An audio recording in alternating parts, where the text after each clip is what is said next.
Welcome to Season 3, Episode 52 of the Love of the Game podcast.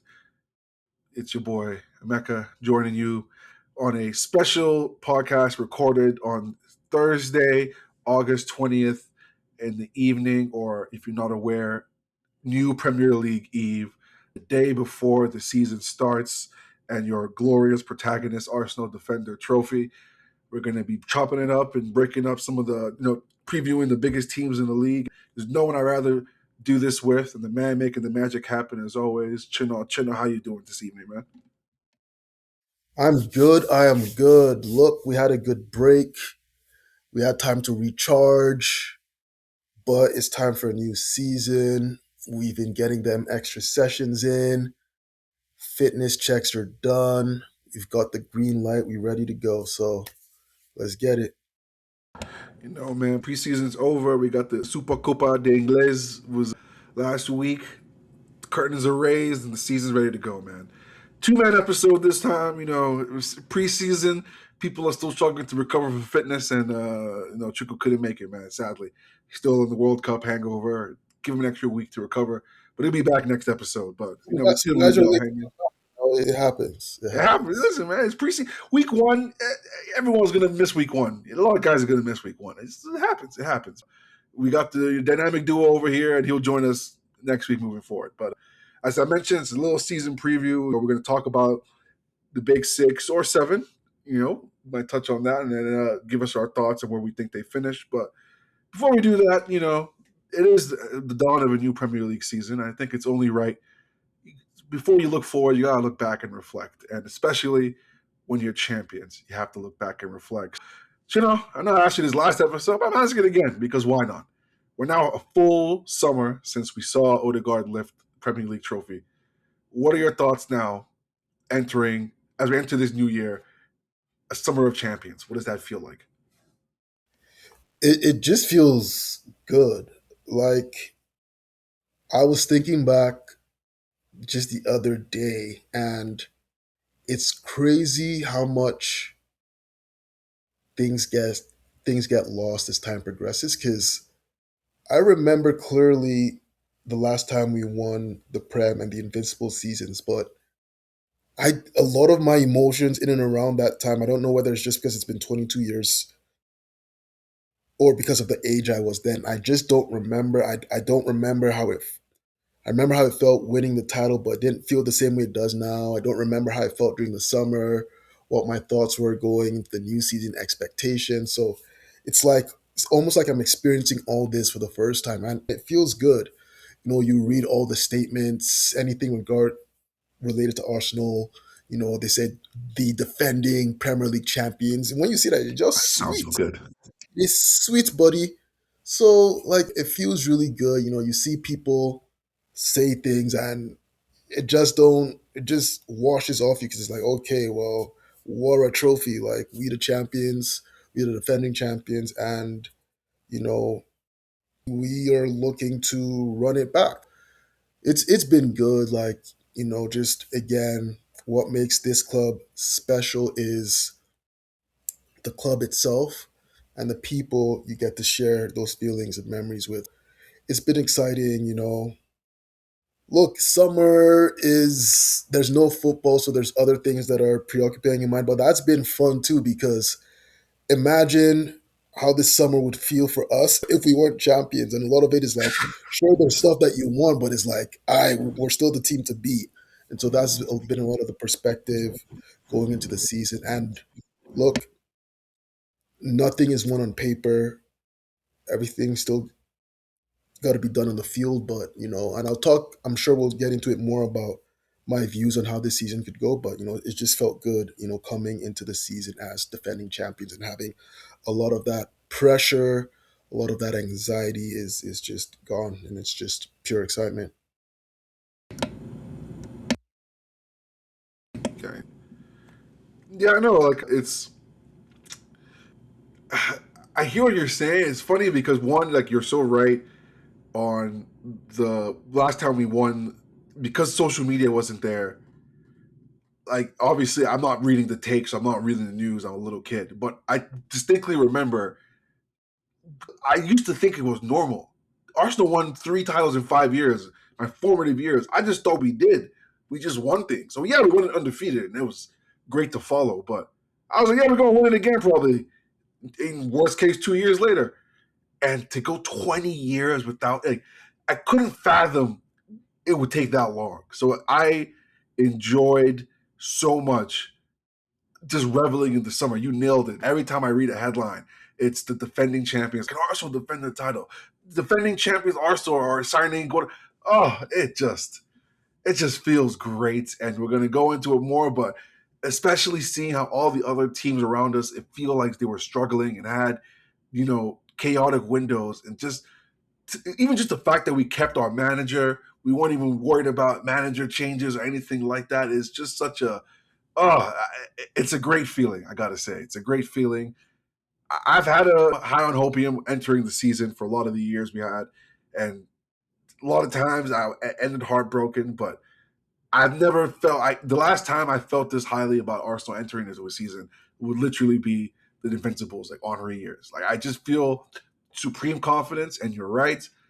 League isn't played on paper, so I don't want to get too ahead of myself, but it's a great feeling this summer I've had. And the World Cup, especially, too, my mind was just off the prem.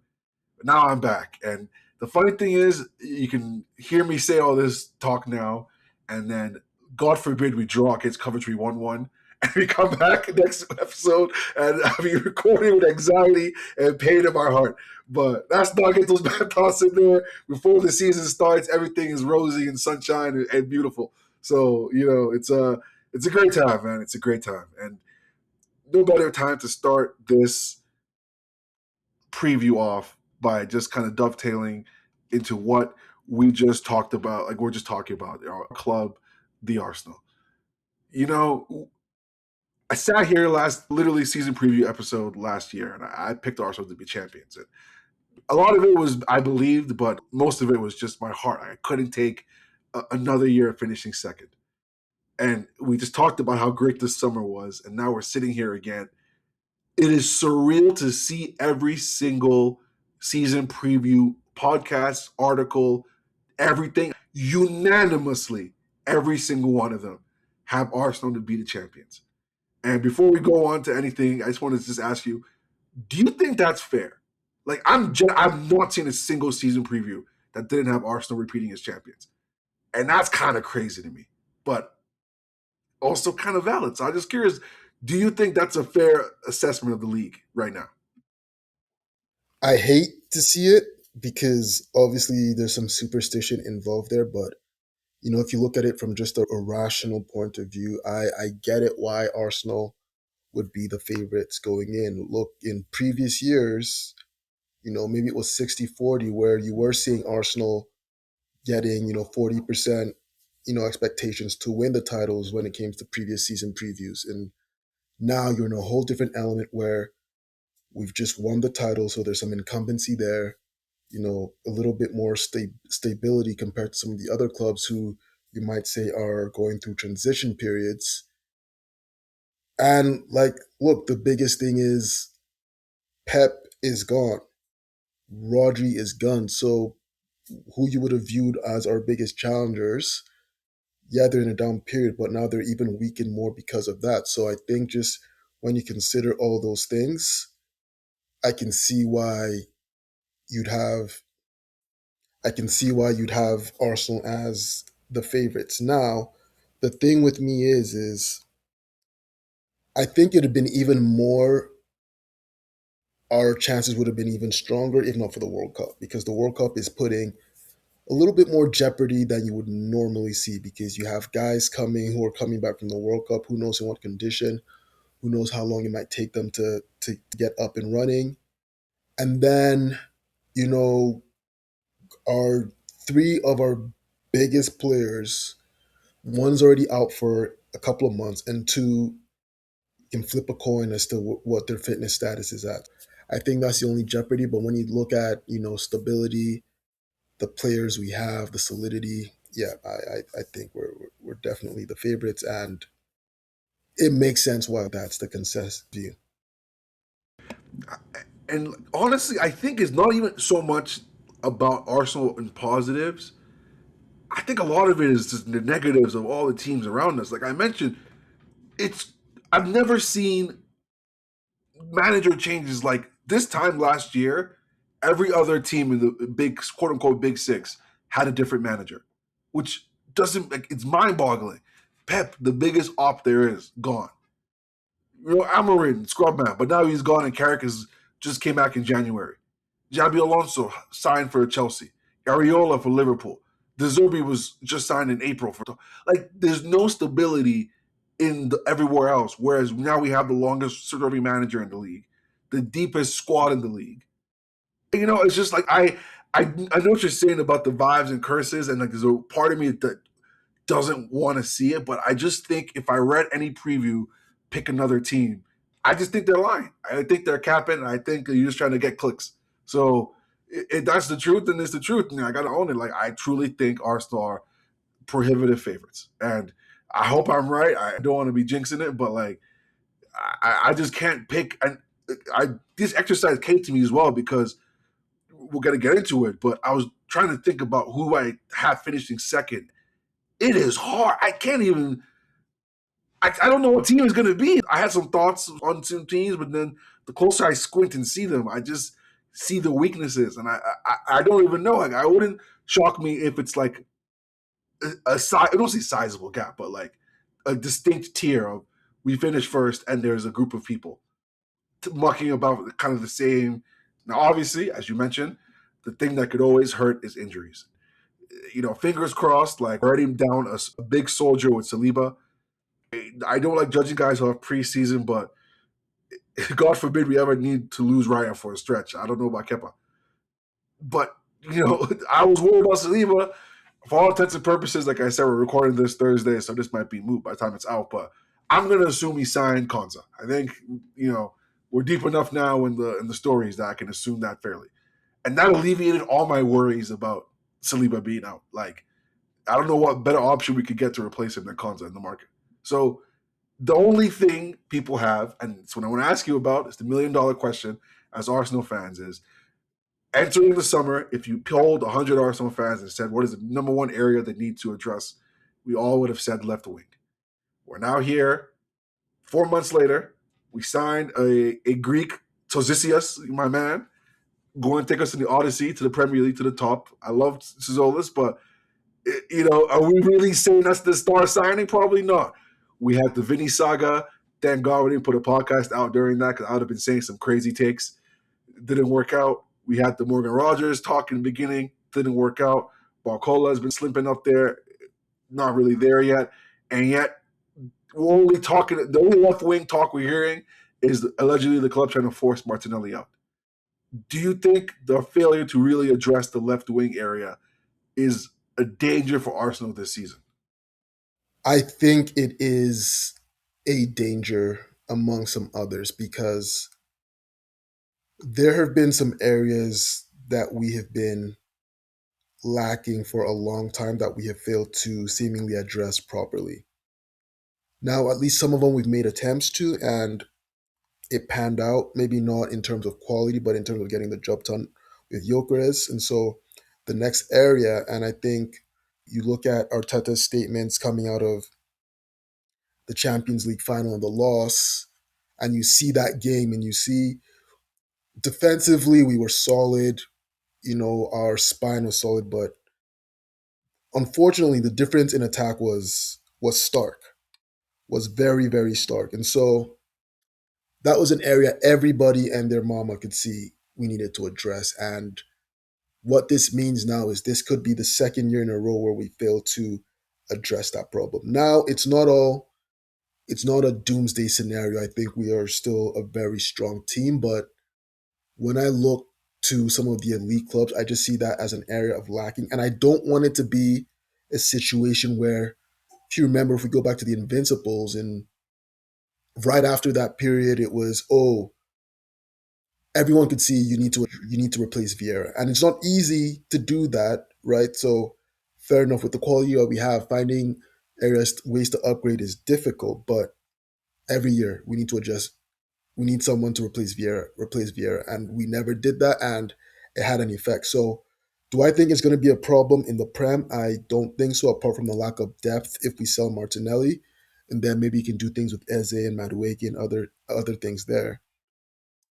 But when I think about this year, I know we're going to be going for all four trophies. And when I mentioned that other possible risk with the Prem is we're going to be going for Champions League. And if we can be frank about it, we had a fairly favorable draw in the knockout rounds. What you mean, man? We went to the Giants of Leverkusen and the Titans of Sporting Lisbon. Exactly. So let's say it's very plausible. I think some teams had it. You get Real Madrid in the quarters, or some Bayern in the semis, Barcelona in the final. Like if you get a run like that, you're going to be distracted from the Prem. And so one, do you have the depth to rotate some of those pieces during that period? And two, those are the type of games where you need that one moment of magic from those players that can make a difference. And you know, if Saka is healthy, he can be that, but it sure would be nice to have somebody else in that attacking lineup that can do the same thing. Because when you look at those competitors at that level, you look at Bayern, they have Olise, Kane, and then wherever you want to slot Diaz, who's playing well for them. You have that trifecta. Real Madrid, what's understood doesn't need to be said. PSG, what's understood doesn't need to be said. Barca, I know they're losing Lewandowski, but when fit, they still have Lamine Yamal, they still have Rafinha. So you've got multiple guys that are problems, and I think that's the level that we're trying to compete with. I hear it. I fully hear it. The only devil's advocate I will throw in is it gets lost in the shuffle because we won the league and we went to Champions League final. But we won the league and went to Champions League final without Odegaard, Kai Havertz for the majority of the season, and a healthy Saka for the majority of the season. There's a world where just getting those, I sound like Wenger with like a new signing, but truthfully, just getting these guys fit would actually be like a new signing. And there is a world where they elevate the quality of the attack and the club, because a lot of what we were struggling with to see last year was the dreaded Martinelli, Gyökeres, Madueke trifecta of death. And you start replacing some of those guys with fit quality players, maybe things start cooking a little bit more. Maybe. I don't know. And maybe Tzolis steps up and keeps his goal or assist every game streak. Either way, like, as much as I had dreams of Vinny, I really did think we are going to get him. And I am softer on Burton than a lot of people online because, truthfully, I think the fact that we got that close is worth some plaudits. I know he's spinning plates and playing chess and I losing don't chess think on 6 targets. Berta had anything to do with that though. Hey, I just give him credit for the overall philosophy. Like, I'm okay putting all my eggs in the Vinny basket and getting burned. I'm okay with that. But I think what we've seen, and sorry to cut you off, No, please. is I feel like he's been doing his job in spinning plates, but when it's come down to lock things down, or hey, this is what needs to get done, it seems like it's really ownership that's driving things getting done. So all his spinning plates, where has it gotten us? Like Vinny is clearly one of those things where, in the industry I work in, it's a similar concept where, hey, we have a budget, these are the things that we're looking at, and then boom, this like Goldilocks opportunity comes up, and we're not the ones that sort of find it. It's CEO talking to CEO saying, hey, this thing is going on, drop your pens everywhere else. This is the focus, and I feel like that's what happened with Vinny. I mean, listen, fair. It might easily just be that, but my point overall is just for the left wing spot. Like, if we leave, the fact that we went all hard as we did for Vinny, like, gave me enough to hold through the year. Like, we tried, and it is what it is. If we don't buy anybody, I still think it's a pretty solid squad, and there's enough in there for me to believe and hope and pray, and squint my eyes and think that with healthy guys, maybe it doesn't look as bleak or with the pressure off. All the things fans tell themselves why things would be different. As much as I like to play we champions, I can admit it got pretty bleak at times last year. I would like not to repeat that. But all these negatives being said, the question is simple, Chino. What position do you think Arsenal finish next season? Do we repeat as champions or do we not? Yes, I believe that Arsenal finishes first. I Simple. gotta take a pause for dramatic effect. My answer is quicker is resounding yes. Resounding yes. I think we talked about left wing or whatever you want. The depth of this squad is immaculate. Like it's from years of when we were one hamstring away from seeing Frimpong in midfield to now we have a whole. Like, I don't even know if Winieri and Martinelli can even make a 23-man match squad. Like it's a beautiful time. I could easily go on for 30 minutes about Arsenal, but for the sake of this podcast, we got a lot of teams to cover. I think we can just square it away. Arsenal repeating as champions, just make the trophy already. We'll move on. Now, the most interesting team for me and the team that made some moves with some sales today, and I'm very curious to hear your thoughts on them, are the team we've been battling with for the last 5 years, Manchester City. Now, if you're online, I'm sure you have seen the clips from this documentary that they commissioned, because I know when they commissioned it, they thought they were going to get a juicy last season where Pep wins the league and walks off. And instead, I'm seeing this man cry because his captain is a drunk and he's telling the teams he's getting divorced. You know, if you know Pep Guardiola personally, like checking on this guy. Like I don't know how you can watch that documentary and not come away thinking like, this guy is not well. Well, that crazy man is no longer in the Premier League anymore, and a bald fraud has stepped in to replace him. I don't want to say anything too much about preseason, even though the Supercopa de Ingles technically really isn't preseason, but I've never seen Man City look that useless. Even when we did them up 5-1, they didn't look as bad as they did, in my opinion, on Sunday. This is not the Man City I was seeing.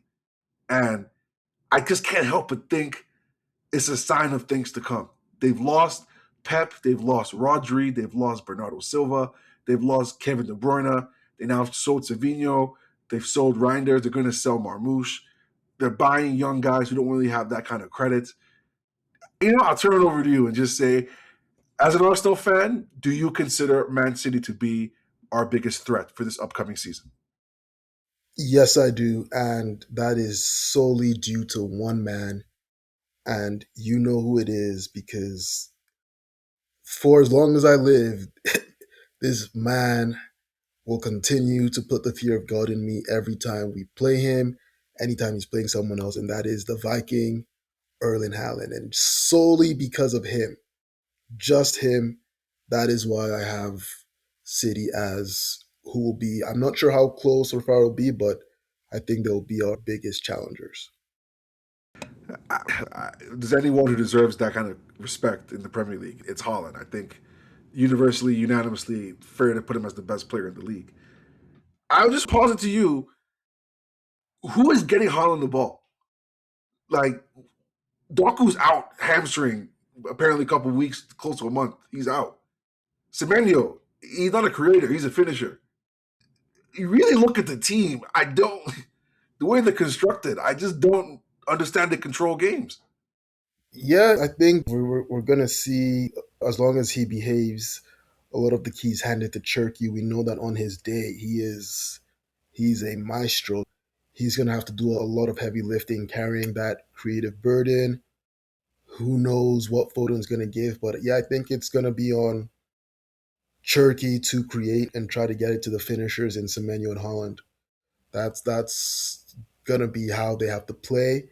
Maybe they'll be a little bit more solid in midfield. They'll have legs with Anderson. And it's funny. I was thinking about this the other day. We've been talking about how long things have taken, but this Buati to City thing has You taken know? forever. It should have been locked in by now. It just shows how when you're not locked in on something, it just seems okay. But if it was on the other foot, we'd be going crazy about that saga. But yeah, that's to me that's what I would say to do. Doku's going to come back eventually, but it's, Cherky in that 10 spot, Semenyo on one wing, Doku on the other, Haaland, and, everybody else lock it down. O'Reilly, too, I think he's going to be a maverick in his position.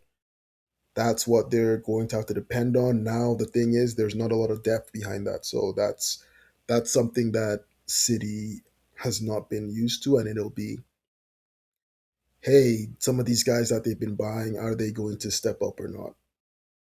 The lack of depth is it's so funny as an Arsenal fan. I felt like 6 years ago or so, the talk was always how high up the table would City's B team finish.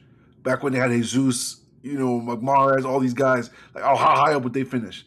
Now I feel the way about Arsenal, and I look at Man City's depth, and I'm thinking, oh, man, if Holland ever gets a knee sprain, if Elliot Anderson pulls a hamstring, it can get dark real fast, real fast. And bro, this Buwadi, you nailed it. This Buwadi transfer, everyone just acts like it's a done deal.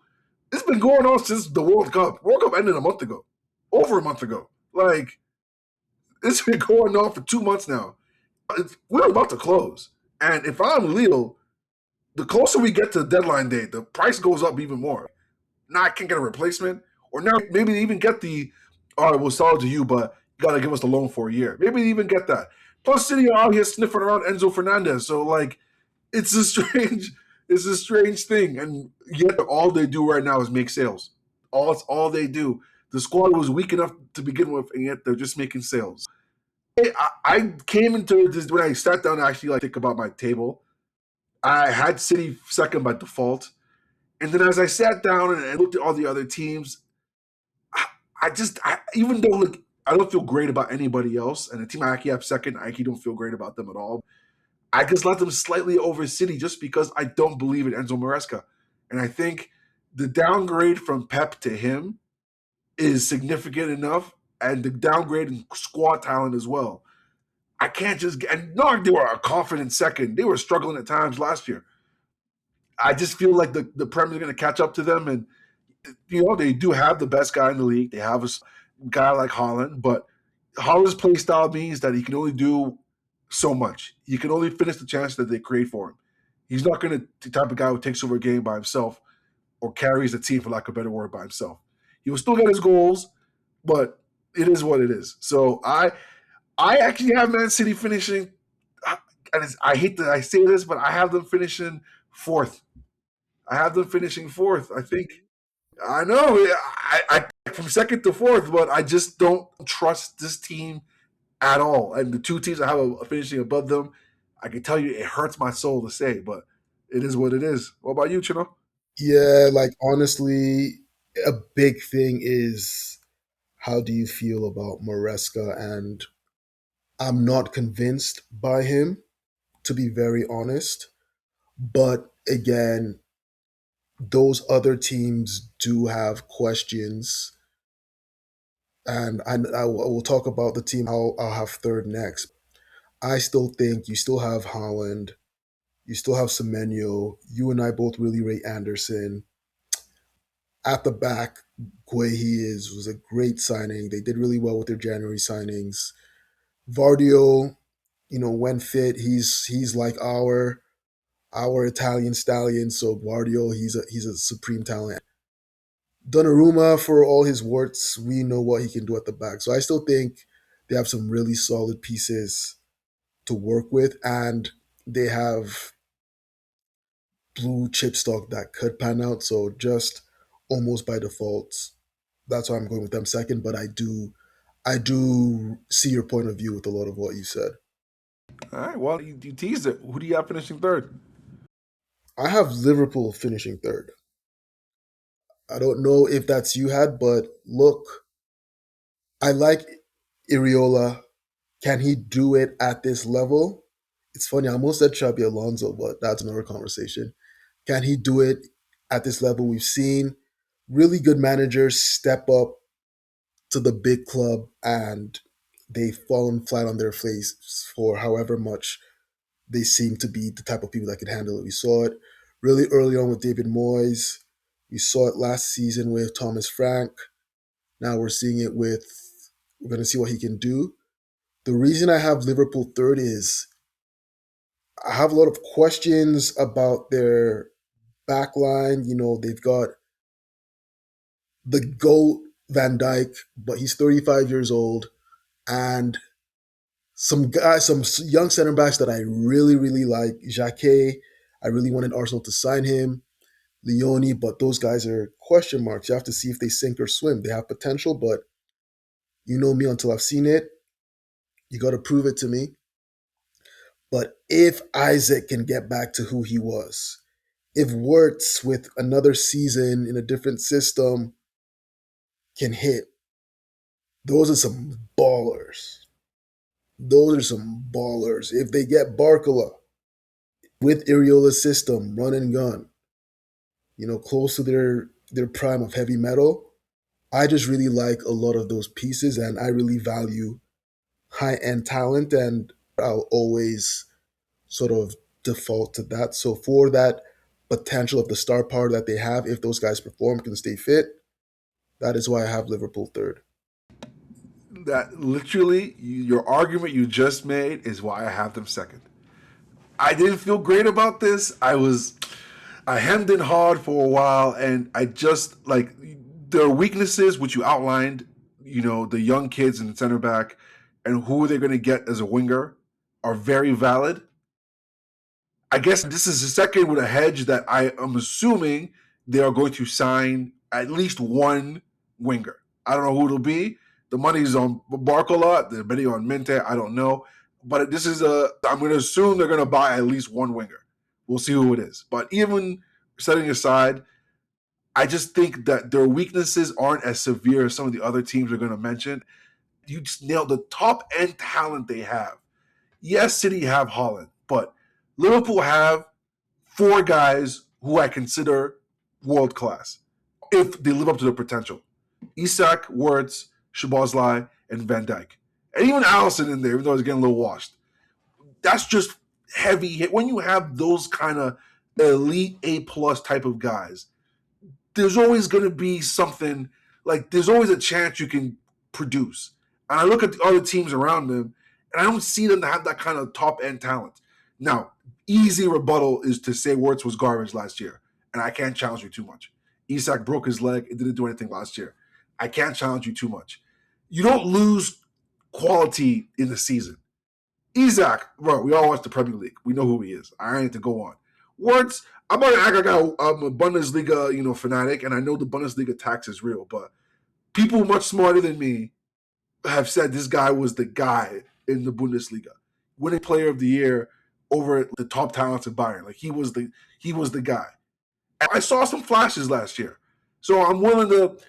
There's a chance that I could see him produce and become that. And they just like. I also really like Iriola, and I'm worried about him with 2 games a week. Can he do this pressing style when you're not playing just 1 game a week? That's a big question. He's a very talented manager with a very talented squad. Again, the weaknesses they have compared to everyone else, by almost default, I have Liverpool finishing second. So it's interesting. I feel like you thought I was gonna be lower on them. I'm with you, man. You made the argument for me. Isak and Wirtz, if they show 85% of what they could be, it might be a comfortable second. Honestly, if I'm being fair. Yeah, like there's some other things I didn't mention, and nothing is perfect, but again, they've got a great player in Szoboszlai. Gravenberg, I really like him. I think maybe that's another area they might be a little bit light in is the midfield.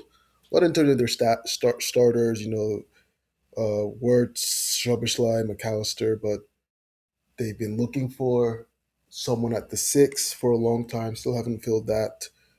Curtis Jones has left, so they've lost depth there. So that's another area that could be weak. But yeah, in terms of their first 11, everyone fit, on form, tough to deal with. As my resident Wonder Kid guy, and funny thing, I asked you about this in January, but now we're here, season starting. Do you think Jacquet, first year in the Prem, makes a Saliba type of impact, or we put a little too much on the young kid too soon? I really think he can. He is really, really good. He'll have the advantage of playing with Van Dijk. Again, I need to see it in the Prem. Like when Saliba did what he did, I didn't expect him to be that good that quick. But he had 3 years where he was loading, in France and doing it against Mbappe and Ting. So Jacquet, look, it's going to be a baptism by fire, and I think maybe to some extent, Bournemouth's Liverpool style, see what I said, might leave him a bit more exposed, but I think he has a lot. There's a reason when Arteta really wants a defender, that should tell you everything you need to know. No, And let's not forget the guy they signed before him, who unfortunately tore his ACL before the season started, Leone.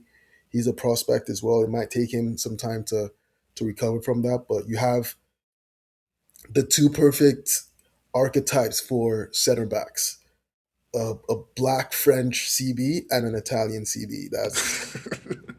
Those are always good places to start. You're not wrong. I know they got Araujo, so they got some vet cover while the young kids kind of bleed in. I'm in it, man. I'm in it. I'm Liverpool in my second, and I'm curious your thoughts on the team I have third. It's somewhat controversial. I've seen them placed all over the place. I have Chelsea finishing third, and I struggle with this. I struggle with this, and I'm going to be honest to keep it short. This is purely an Alonso pick. This is purely Alonso, and they're playing one game a week.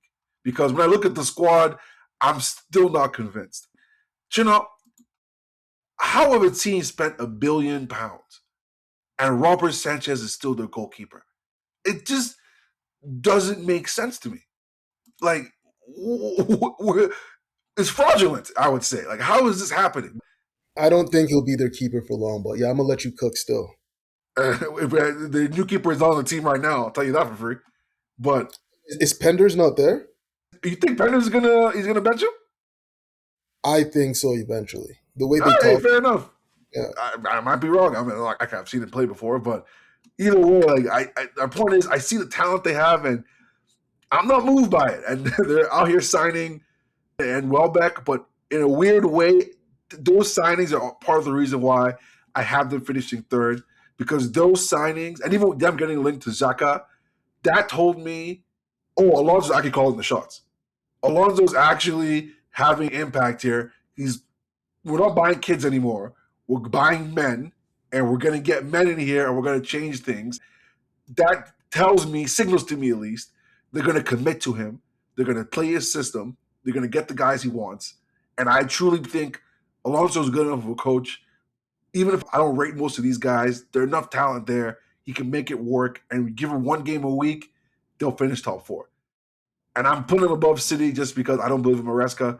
So by almost the default, so don't get too excited, Chelsea fans. It's almost by default. I'm putting Chelsea third. What are your thoughts on that? Yeah, I honestly thought that was the team I had next, so I'm not surprised you have them third, so I have them fourth. And two things I really rate Xabi Alonso. He's coming to the Prem, sure, but he knows the Prem, he knows what to expect. Everything at Real Madrid was a gong show, so I'm not going to judge him too much of that. And, when I look at their squad, like, I always have this problem with Chelsea. When I look at it from one angle, then when I look at it from the other angle, I'm like, oh. And look, if I go through their first team squad, I rate it. Joao Pedro at striker, great player in my opinion. Cole Palmer in the hole. Yeah, his form has been hot and cold. Well, it's been literally Cole It's Palmer. really because we cold Palmer for a while. But I believe in his talent, and maybe Xabi Alonso can get something more out of him. Do I think he's top five in the world like people were slurping him? I never did, but do I think he's somewhere in between that? Yes. Morgan Rogers, wherever he plays. Look, I didn't like the fit for Arsenal, but I don't care as much as of the fit for Chelsea. And I still think he's a good player. So, however they use him, I think he'll be good. I love me some Esteval. He'll have another season betting in, so that's their top four. I like it. Midfield, as of now, Caicedo and Enzo. That's a pretty, for all their warts sometimes, that's a $200 midfield, and it's a pretty good midfield. At the back, I'm not sure whether they're going I to. was waiting for this. But that Palestra kid, he's looked good in preseason. You know, I was waiting for this. Cole, Colwell is back. Can Reece James stay fit? So, if I'm assuming a back four now, that's three of the pieces back there I like if they're fit. And then Sanchez, I don't rate at all. I'm sure Alonso's a new coach, so he'll give him a little bit of a leash. But if he messes up, they'll pull the next kid. So I like their squad. I think there's potential That there. back line, And man. one game a week. One game a week. Valid. One game a week is big, but that back line, I just again, how do you spend $1 billion and this is what you have? This is what you have to show for it. Fair is fair. I'm spoiled. I got to watch the best defense in the world every week, so maybe it is what it is. The talent, I don't know, but one game a week, the best manager of the new bunch. You brush past it, but before we move on, I do want to sit on this Morgan Rogers point for a while because there was a while there it looked like he was going to be the big Arsenal marquee signing of the summer. And me and you, I can say, were always consistently lower on him. Other people were. Now that we've processed it, he's gone to Chelsea, talked his garbage about the biggest club in London. Like, as a rival signing, is one thing when a guy is linked for your club and he goes somewhere else.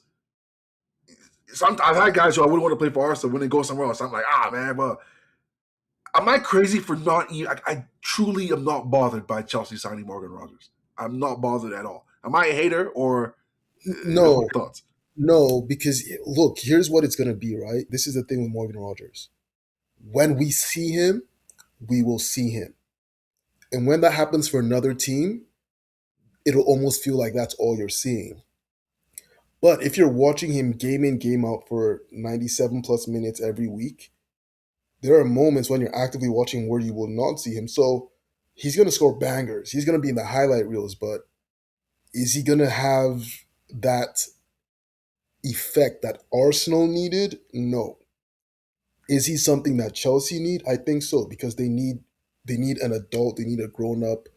They were lining up Gittins and I actually forgot Neto was still there. And I think Rogers, for his pros and cons, is better than that. He did amazing at Aston Villa. He can play in a couple of positions, so they have flexibility there. I think he'll hit for them, but I'm not bothered he went there, especially at 117 million. That's Yeah, crazy. God. And I won't get into it, but big issue I had with signing Rogers was the similarities of Eze.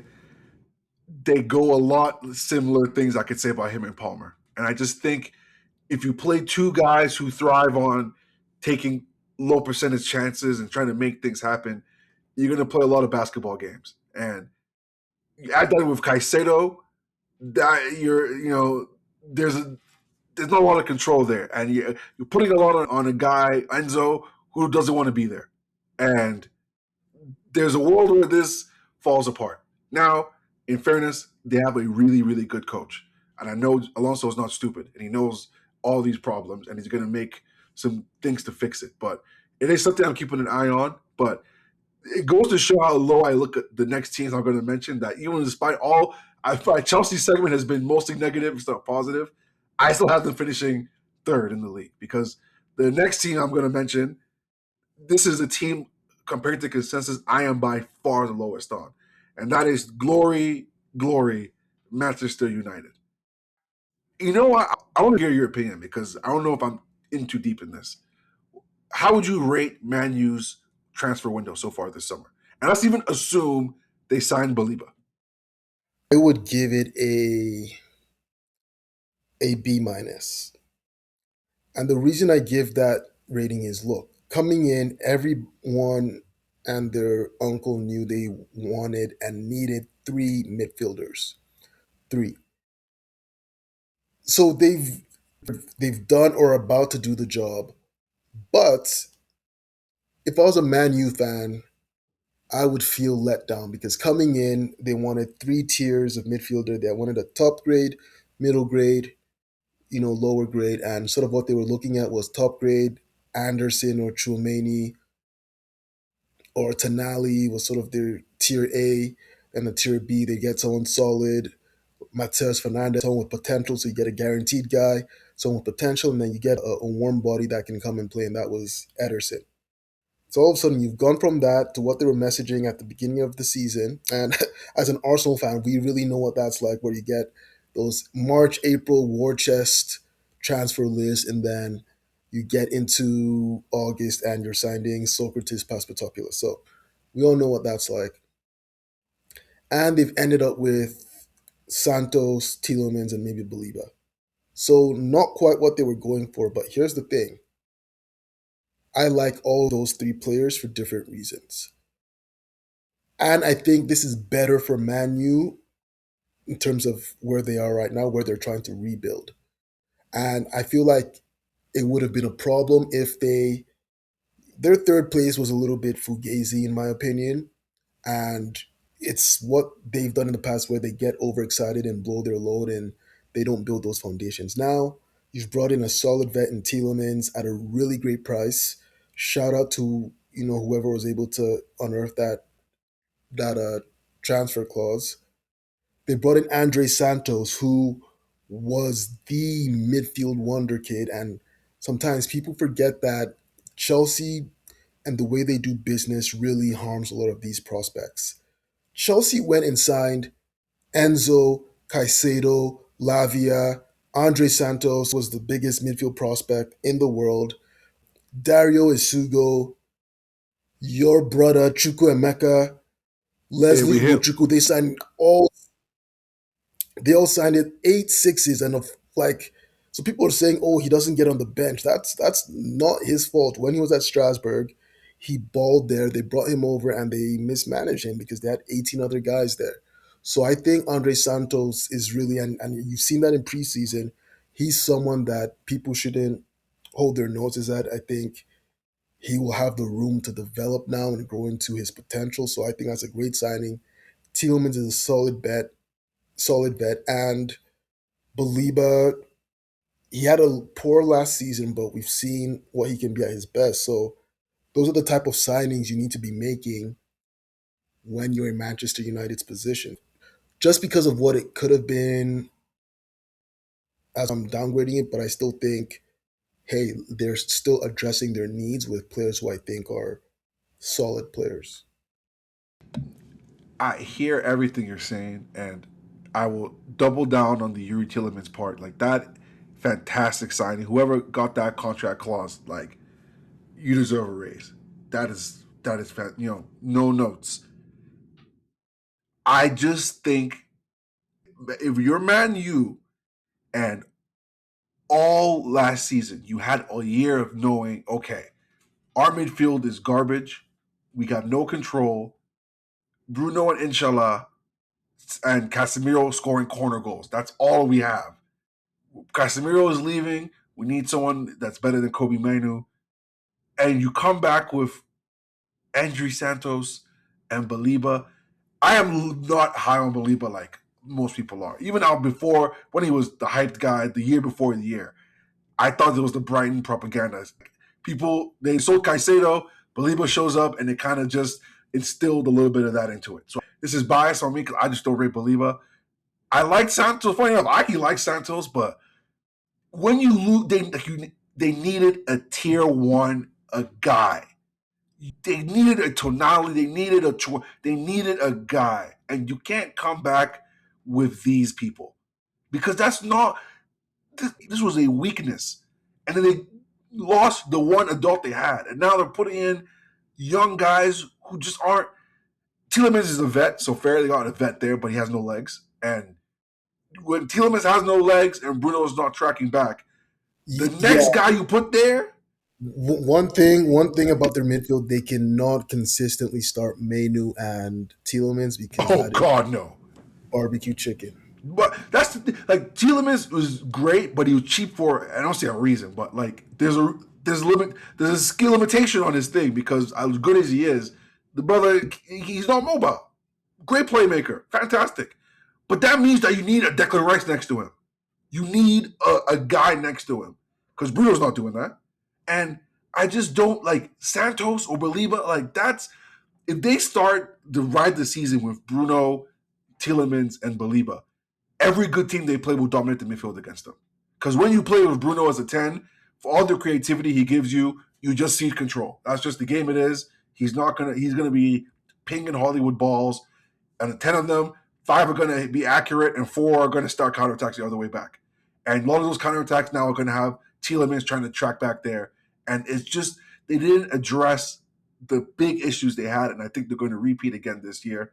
And in fairness to Man United fans, the big thing that can shut me up is if Sesko takes a step and becomes a goal a game the league striker, or in Buemo and Cunha, I want to take a step, but maintain the production. Maybe they'll have enough firepower that it counterbalances it out. But for as much crap as Arsenal got for being corner team, take a look at Man U's goals last year.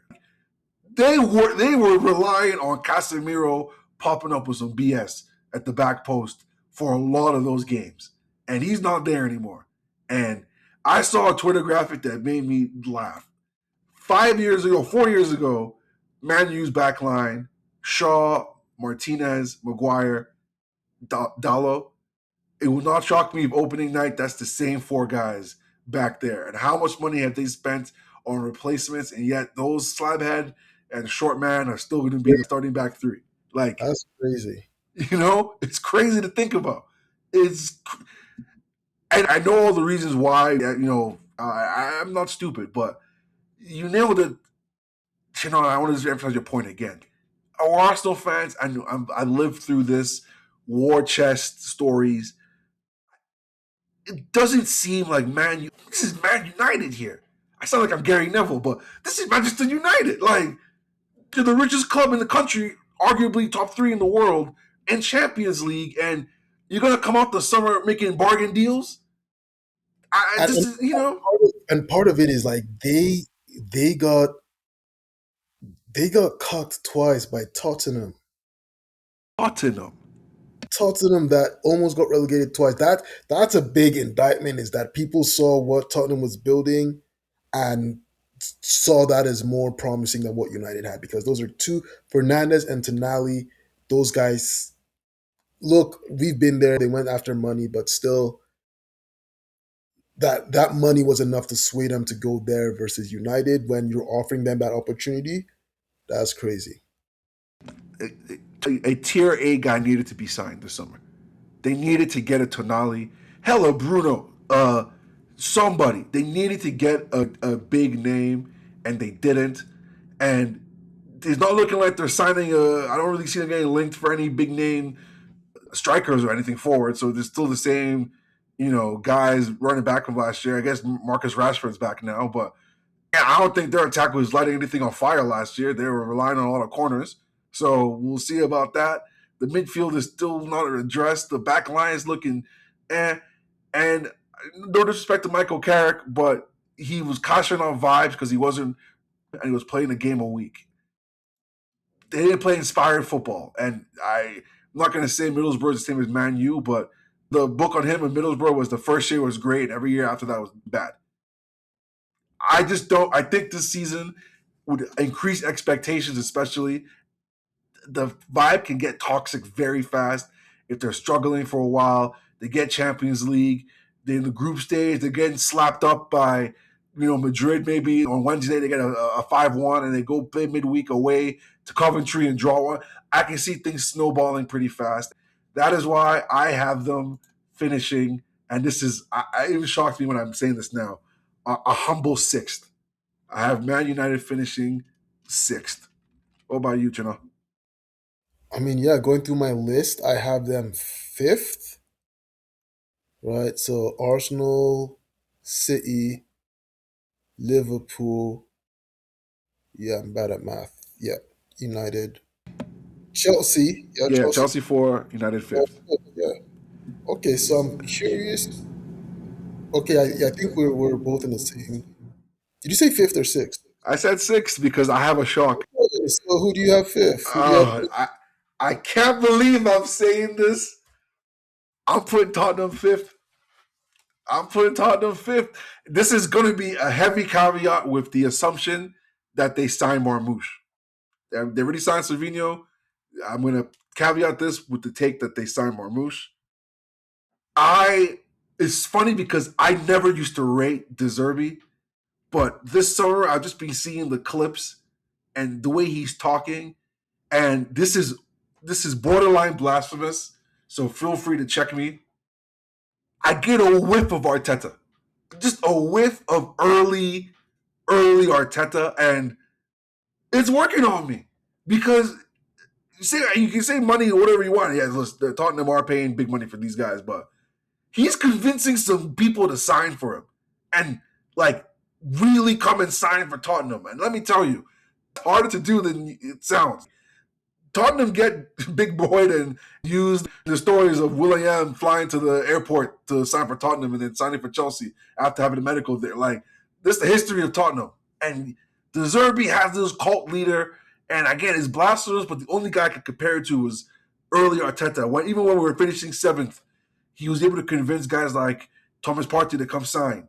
He just has this thing where you get him in a room, and I don't know what he's telling these guys, but they believe. And even go back to last season when the vibes were as low as I've ever seen. I thought Tottenham were going to get relegated. I 100% thought they're going to get relegated. Even when the vibes are that low, he was able to galvanize them and move them. And it's working on me. It's working on me.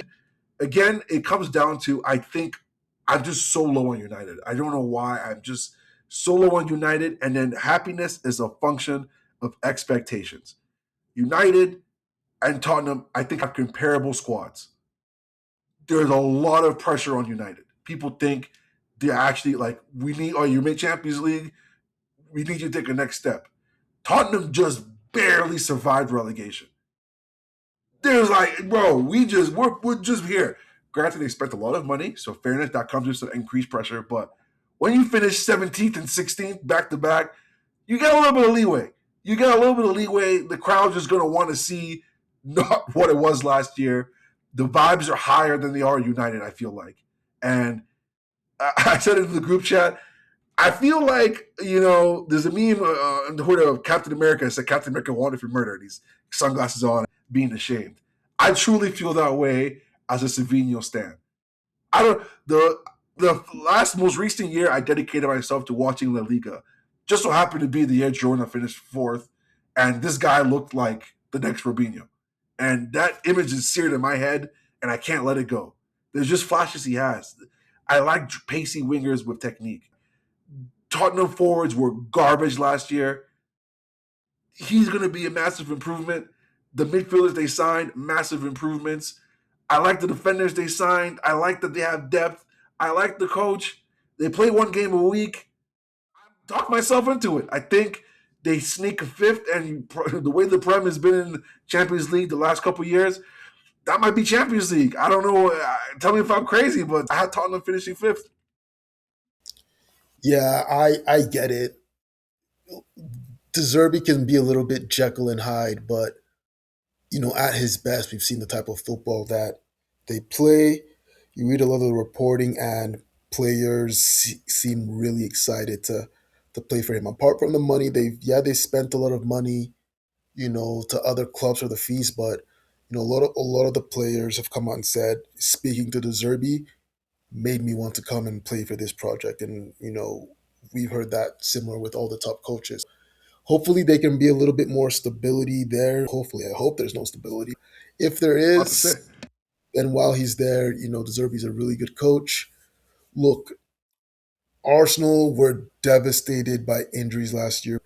There was no club more devastated than Tottenham. So even just 10% better injury luck will put them in better position. They've made some really good signings, smart signings. Yeah, they spent a lot of money. And if they can get that to coalesce and they have just one game a week to do it, then I think that gives them an advantage over the team that I'll have. That I'm sort of in competition as to sixth and seventh, because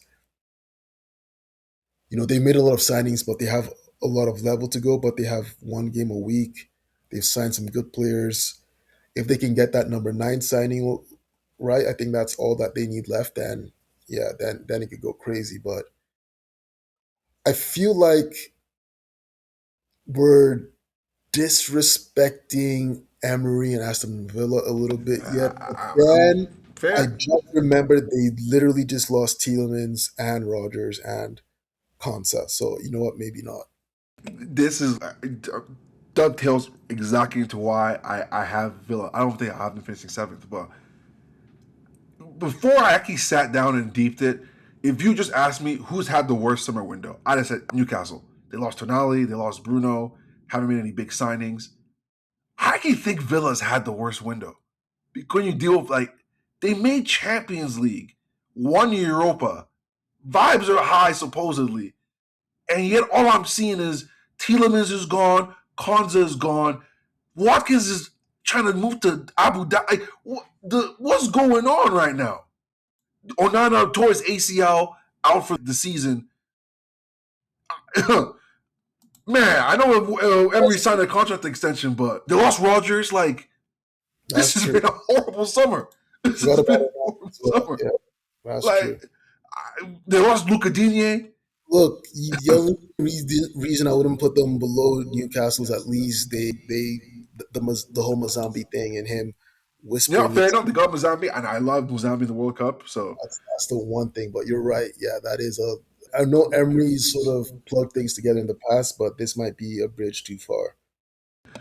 they signed Suzuki, and yet the next day their sale of Emmy Martinez falls through. So now they got two goalkeepers there. Like, this summer, everything. Put it this way: after Manzambi and Fernandes João Gomez, you could argue the big marquee signing for Aston Villa is Garnacho. Disgusting. Like, disgusting. If Emery manages to finish top four with this, I will squash my beef with him from his time in Arsenal. Officially. I will let go of all my negative thoughts if he can Never, pull this off. never. Hey, if he can pull off Champions League with this team, He conceded 30 shots to Watford. I will listen, man, never. that's why the beef still lives with me, man. The beef still lives with me, but I if he will can never. pull this off, I'm willing to be a bigger man. I'm willing to be the Europa Leagues or the top four, top four in this squad. I'm willing to concede. He's a great coach. I have no No, he's a problem great saying coach, but never forgive him for that like ever. you said, we're conceding 20 goals to Watford, man. Some things can't be forgiven. Some things can't be forgiven. People wonder why I give a to all the rope in the world. But you know what? I'll let you cook because you said you had them kind of similar. What do you think sets Villa apart from Spurs? Because it's been looking bleak from my point of Just view. just that just that I've seen Emery do it. Is that So we talked about the impact of coaches before. Oh, this guy I'm convinced about. This guy's to wait and see. Emery has consistently done it. Whether that be fourth or just qualifying for Europa, that seems to be a swing, and I will give him the benefit of the doubt because he's a good coach. He thrives at being the underdog. It can be a bit high and low, but you can see when they get hot, they're really hot. would them selling Watkins change that for you without a replacement? Yes, but who's the player? Who's the striker they were linked with again that I was commenting on that I was like, oh, I get it. I don't even know. I've seen them with the guy they signed. The next Lukaku, that guy. Oh, yeah, Majo. Yeah, but it wasn't him. It was somebody else they were linked with. But yeah, if they lose Watkins, it's already a bridge too far, and they're just if that is, then they're just having a reset because that's too much. Can't lose five starters. You can't. It's crazy. That's all I can say. If I was a Villa fan, I don't know what I would be thinking right now because we Yeah, made Champions yes. League. What's your team based on? John McGinn? Begin and Buendia. Those are the men who carried us to the promised land. I know they're good guys. I'm not going to disrespect, but you can't lose Watkins. And I don't know, for some reason, the fact that Watkins is fighting like this That's why they're resisting the money from Saudis because they know to they got. Saudi, like, come on, man. Come on, bro. In a Other than normal like year, Villa, I think that's too much. he'd be gone already because you don't want to say no to that kind of money for a guy that age, but they can't. That's the only reason they're saying no right now. They Nah, can't. they've sold enough. Like, I know they have financial problems. If the sales they've made so far can't cover that, then pack up the club. But listen, you know what? You're very bad. I literally had Chelsea third. purely off of Emery's aura. I mean, Alonso's aura. So I can't be mad at you having Villa sixth. And now that we had this conversation, I'm looking at the table to see if there's anybody I put above them, and I'm not there yet. So you know what? Begrudgingly, I One will. or two teams will surprise. We've seen that the No last facts. 2 years where a couple of teams, Forest the year before, this year Bournemouth. So we'll see. I don't know which team that'll be. Maybe Brighton, but we'll see a team. We'll see a team, scrap with them boys. Oh, absolutely. For just the sake of expediency, we just did the big seven, quote unquote. But listen, we saw Sunderland, Brighton, and Bournemouth are in Europe this season. Chelsea and Tottenham are not. Like, it's swings and roundabouts. It swings and roundabouts. But I guess before we move on, open ended, is there any team outside of the quote unquote big seven that you want to keep an eye on, either for positive or negative, to see how they perform? I'm gonna keep an eye on Sunderland. You just mentioned them. What they did last year was a huge surprise. I thought they had the worst team in the league last year, and their strategy was really smart. They took a lot of punts on young guys from France, and those guys, they made a bunch of signings, and that collective did the job. Backstopped by a leader in Shaka, and so this year they've done the opposite in that they've barely signed anyone. So, and they're playing in Europe, so it's gonna have to balance with those young guys having another year of getting better, with the caveat of, do they have the depth to battle on both ends this year, and that could put them in jeopardy. Maybe that's even the reason why they decided not to throw money at it, because they've seen the pitfalls of that and how they slunk to League One, and they're being pragmatic about it and saying, hey, this might just be a flash in the pan. Let's just continue to slowly consolidate. Yeah, I feel like when you've dealt with the financial difficulties Sunderland have dealt with, I do not blame them at all for being like, all right, let's not do anything too hasty. Even with this new Europe money, let's calm things down. And I am surprised they haven't made many moves. I will say that. But like I said, when you remember Sunderland till I die, it doesn't shock me that they're trying to keep things a little calm. For me, How about you? Okay, yeah. I Fulham are the most like 11th place mediocre average team. I usually only think of Fulham recently of just, where the Hill End guys who don't make it. We just shipped them off to. The fact that they managed to get Arbeloa and that he came in with two Madrid youngsters, I'm intrigued. They already got my Arsenal, my son ESR, and Wobie. They got some Arsenal guys there, so I always have a soft spot for Fulham. I'm so curious to see how this Madrid B team experiment works out, because listen, man, if you're Madrid, if you're Gonzalo Garcia type of guy, you come from Madrid. I've seen him score some pretty good, impressive goals and show out. Like, that's a guy who could probably be mid-table in the Premier League. Like Palacios, I've seen him play, but if you come from Madrid Academy, that's something. And Arbeloa, he was interim manager. He still managed Real Madrid. To go from Real Madrid to Fulham is something. And the last time we saw a guy like this take a mid-table team was Carlo and Everton, and they were pretty good. They didn't make Champions League, so they don't get that hype. But under Carlo, Everton were consistently finishing in Europa, finishing top 10. I'm obviously, look, Arbeloa is nowhere close to Carlo Ancelotti. I'm not even trying to equate the two, but I was curious to see how it plays out. A team that's so mediocre, just always finishing between 11 and 9 every single year, took a swing on something different. So I'm very curious to see what Fulham look like for this next upcoming season. That's an interesting one, because I think Marco Silva was actually a really good coach. So I feel like, I think he decided to leave, but below is a question mark, and I think that transition might actually hurt them more than we think. Yeah, look, it might not work at all. Like I said, they're interesting. I like when teams try something new. It's just something like, oh wow, we're just going to be Madrid B. We're going to bring Madrid's coach. He's going to bring his boys from Madrid, and we're just going to be that team. All right, shit. Let's see how it works. But for all I know, Alonso Arbeloa is a fraud, and they suck, and he doesn't do it again. But it's just, you never see a guy go from Madrid to Fulham in his first two managerial spots. Like that's a hell of a way to start a career. And I got biased. I always like to see the Arsenal boys.